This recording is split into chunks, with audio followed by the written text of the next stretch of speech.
You're listening to the Quint's podcast.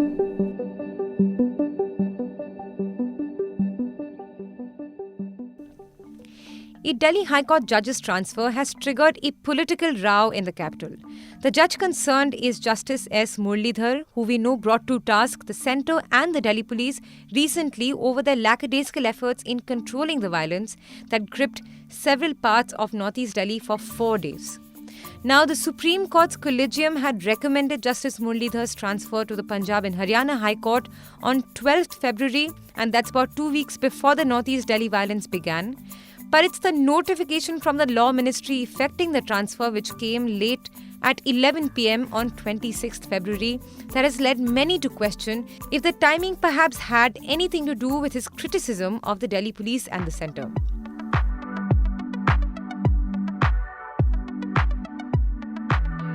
You're listening to The Big Story, the podcast where we dissect the biggest story of the day for you, and I'm your host, Shorbari. In 2 separate hearings at the Delhi High Court, Justice S Muralidhar had questioned the Delhi police very sternly over not filing FIRs against BJP leaders for provocative speeches and also for not being up to date with the video evidences that have been pouring in from several areas of northeast Delhi. He had even questioned Solicitor General Tushar Mehta, who represents the central government, asking him when would the right time be to take appropriate action. Would it be when the city burns down? And the city has been burning down in the last few days. We've been covering the northeast Delhi violence in the previous episodes of The Big Story. And after a little lull in the morning of 26th February, there were fresh episodes of violence from Bhajanpura in the evening. And that happened only hours after National Security Advisor Ajit Doval visited those areas. Prime Minister Narendra Modi's acknowledgement in tweets and Doval's visit came a little too late perhaps, since the death toll has risen even more on the 4th day of continuing violence.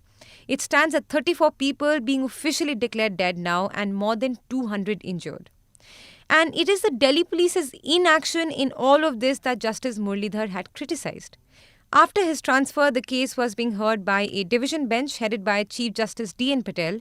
And I'll come to what the bench decided in the Delhi High Court on 26 February. But let's first see what exactly was controversial about the transfer. And to talk about it, I asked Vakasha, a legal editor who you've heard many times before in The Big Story, to join me in this episode.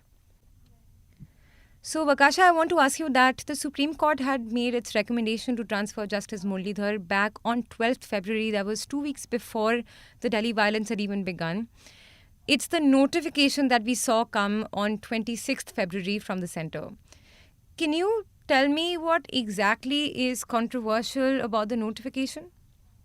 So, as you pointed out, the Supreme Court Collegium made its recommendation for Justice Muralidhar's transfer on the 12th of February. Now, once that recommendation is made, the Law Ministry can notify it at any point of time. And so on that front, technically the fact that it's been done 2 weeks later and done last night is not in itself controversial. I think when we're looking at the question of whether or not those comments made yesterday may have hastened the transfer, that's something to maybe look into.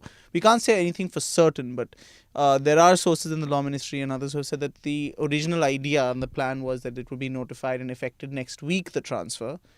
But I mean, again, now this is not confirmed information. It's not something therefore which we can therefore point to and say that as a result they brought the transfer forward. Want to hear the rest of this podcast? Check out the link to the full episode in the description below and follow The Quint on Apple Podcasts, Google Podcasts, Spotify, JioSaavn and all other platforms we are on.